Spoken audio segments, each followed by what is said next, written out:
ओम नमः शिवाय। राधे राधे।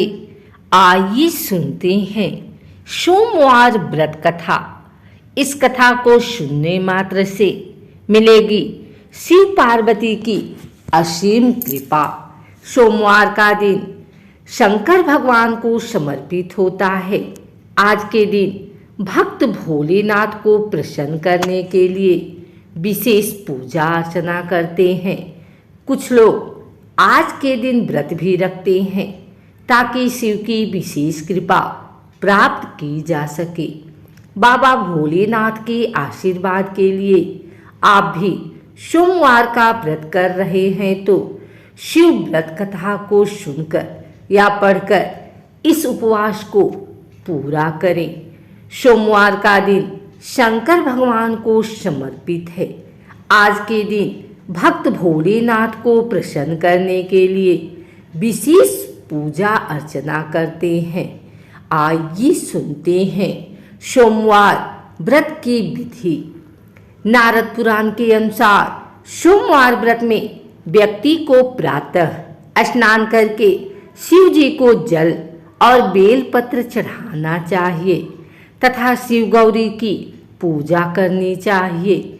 शिव पूजन के बाद सोमवार व्रत कथा सुननी चाहिए।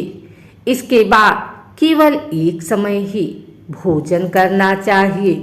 साधारण रूप से सोमवार का व्रत दिन के तीसरे पहर तक होता है, मतलब शाम तक रखा जाता है। सोमवार व्रत 3 प्रकार का होता है: प्रति सोमवार व्रत, सौम्य प्रदोष व्रत और 16 सोमवार का व्रत। इन सभी व्रतों के लिए एक ही विधि होती है। आइए सुनते हैं सोमवार की व्रत कथा। एक समय की बात है, किसी नगर में एक साहूकार रहता था। उसके घर में धन की कोई कमी नहीं थी, लेकिन उसकी कोई संतान नहीं थी।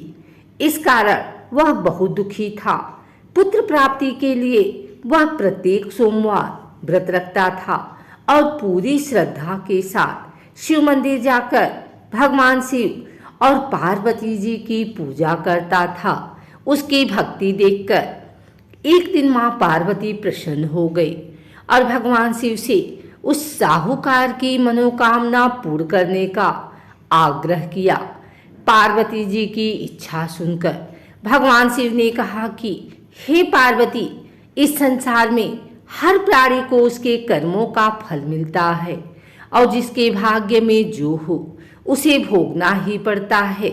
लेकिन पार्वती जी ने साहूकार की भक्ति का मान रखने के लिए उसकी मनोकामना पूर्ण करने की इच्छा जताई।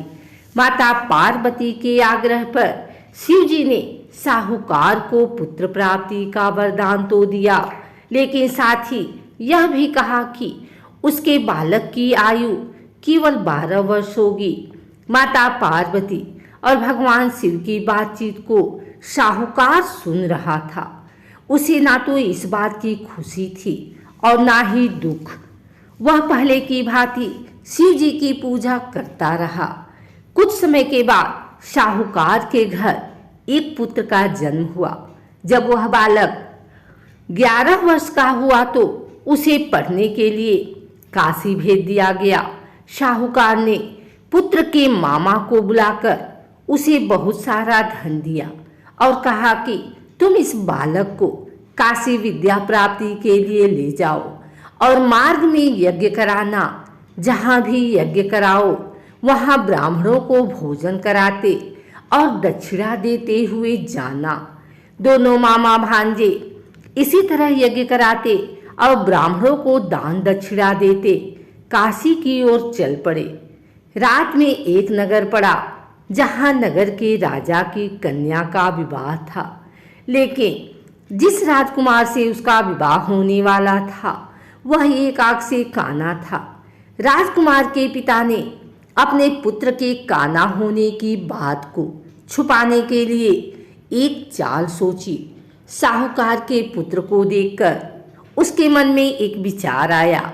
उसने सोचा, क्यों न इस लड़के को दूल्हा बनाकर राजकुमारी से विवाह करा दूं।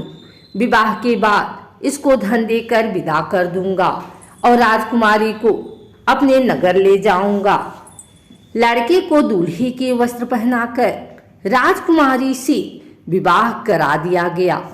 लेकिन साहूकार का पुत्र ईमानदार था, उसे यह बात न्याय संगत नहीं लगी। उसने अवसर पाकर राजकुमारी की चुन्नी के पल्ले पर लिखा कि तुम्हारा विवाह तो मेरे साथ हुआ है, लेकिन जिस राजकुमार के संग तुम्हें भेजा जाएगा वह एक आंख से काना है। मैं तो काशी पढ़ने जा रहा हूँ। जब राजकुमारी ने चुन्नी पर लिखी बातें पढ़ी तो उसने अपने माता पिता को यह बात बताई। राजा ने अपने पुत्री को विदा नहीं किया, जिससे बारात वापस चली गई। दूसरी ओर साहूकार का लड़का और उसका मामा काशी पहुंचे और वहां जाकर उन्होंने यज्ञ किया। जिस दिन लड़के की आयु 12 साल की हुई उसी दिन यज्ञ रखा गया। लड़के ने अपने मामा से कहा कि मेरी तबीयत कुछ ठीक नहीं है। मामा ने कहा कि तुम अंदर जाकर सो जाओ। शिव जी के वरदानुसार कुछ ही देर में उस बालक के प्राण निकल गए। मृत भांजे को देख उसके मामा ने विलाप शुरू कर दिया। संयोगवश उसी समय शिव जी और माता पार्वती उधर से जा रहे थे। पार्वती ने भगवान से कहा, स्वामी मुझे इसके रोने के स्वर सहन नहीं हो रहा, आप इस व्यक्ति के कष्ट को अवश्य दूर करें। जब शिव जी मृत बालक के समीप गए तो वह बोले कि यह उसी साहूकार का पुत्र है जिसे मैंने 12 वर्ष की आयु का वरदान दिया। अब इसकी आयु पूरी हो चुकी है। लेकिन मातृभाव से विभोर माता पार्वती ने कहा कि हे महादेव, आप इस बालक को और आयु देने की कृपा करें, अन्यथा इसके वियोग में इसके माता पिता भी तड़प तड़प कर मर जाएंगे। माता पार्वती के आग्रह पर भगवान शिव ने उस लड़के को जीवित होने का वरदान दिया। शिव जी की कृपा से वह लड़का जीवित हो गया। शिक्षा समाप्त करके लड़का मामा के साथ अपने नगर की ओर चल दिया। दोनों चलते हुए उसी नगर में पहुंचे जहां उसका विवाह हुआ था। उस नगर में भी उन्होंने यज्ञ का आयोजन किया। उस लड़के के ससुर ने उसे पहचान लिया और महल में ले जाकर उसकी खातिरदारी की और अपनी पुत्री को विदा किया। इधर साहूकार और उसकी पत्नी भूखे प्यासे रहकर बेटे की प्रतीक्षा कर रहे थे। उन्होंने प्रण कर रखा था कि यदि उन्हें अपने बेटे की मृत्यु का समाचार मिला तो वह भी प्राण त्याग देंगे। परंतु अपने बेटे के जीवित होने का समाचार पाकर वह बेहद प्रसन्न हुए। उसी रात भगवान शिव ने व्यापारी के स्वप्न में आकर कहा, हे सृष्टि, मैंने तेरे सोमवार के व्रत करने और व्रत कथा सुनने से प्रसन्न होकर तेरे पुत्र को लंबी आयु प्रदान की है। इसी प्रकार जो कोई सोमवार व्रत करता है या कथा सुनता और पढ़ता है उसके सभी दुख दूर होते हैं और समस्त मनोकामनाएं पूर्ण होती हैं। अगर आपको यह वीडियो अच्छी लगी हो तो इसे लाइक करें, कमेंट करें, शेयर करें।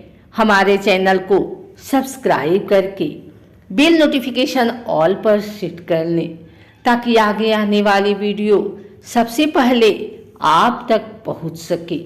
धन्यवाद।